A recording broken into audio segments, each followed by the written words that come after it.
Ezekiel chapter 41, New King James Version.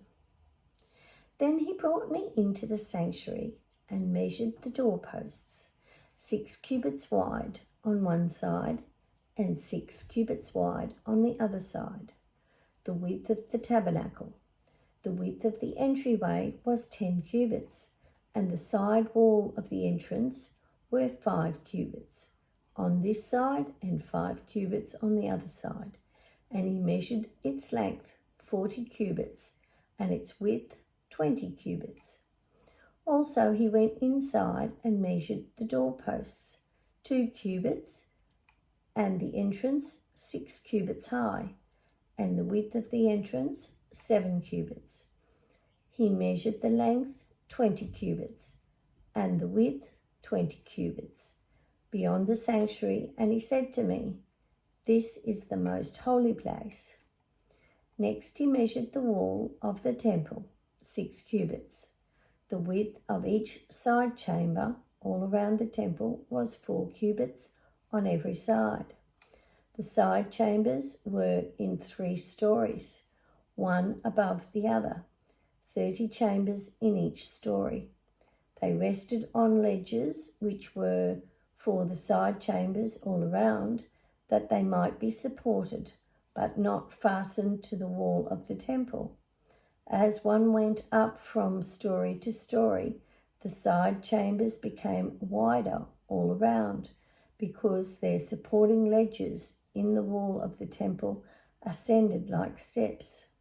Therefore the width of the structure increased as one went up from the lowest story to the highest by way of the middle one. I also saw an elevation all around the temple.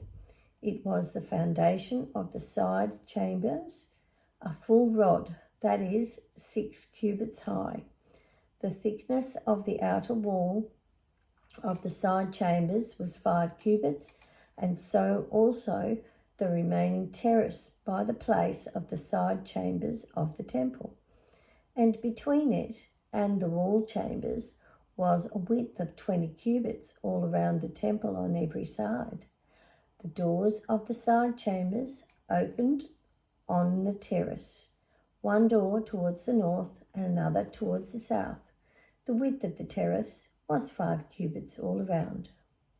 The building that faced the separating courtyard at its western end was 70 cubits wide.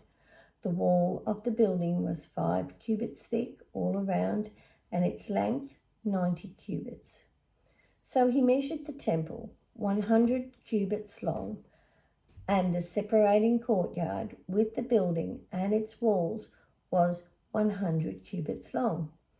Also the width of the eastern face of the temple, including the separating courtyard, was 100 cubits.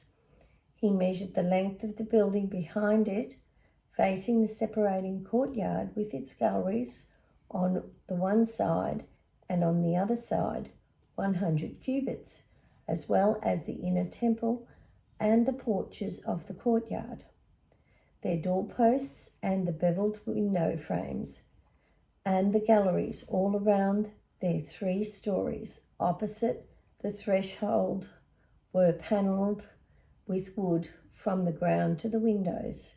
The windows were covered from the space above the door even to the inner room as well as outside, and on every wall all around, inside and outside, by measure. And it was made with cherubim and palm trees, a palm tree between cherub and cherub.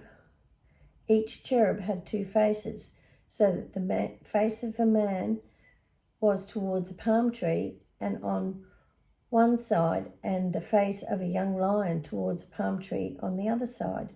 Thus it was made throughout the temple all around, from the floor to the space above the door, and on the wall of the sanctuary, cherubim and palm trees were carved. The doorposts of the temple were square, as was the front of the sanctuary. Their appearance was similar.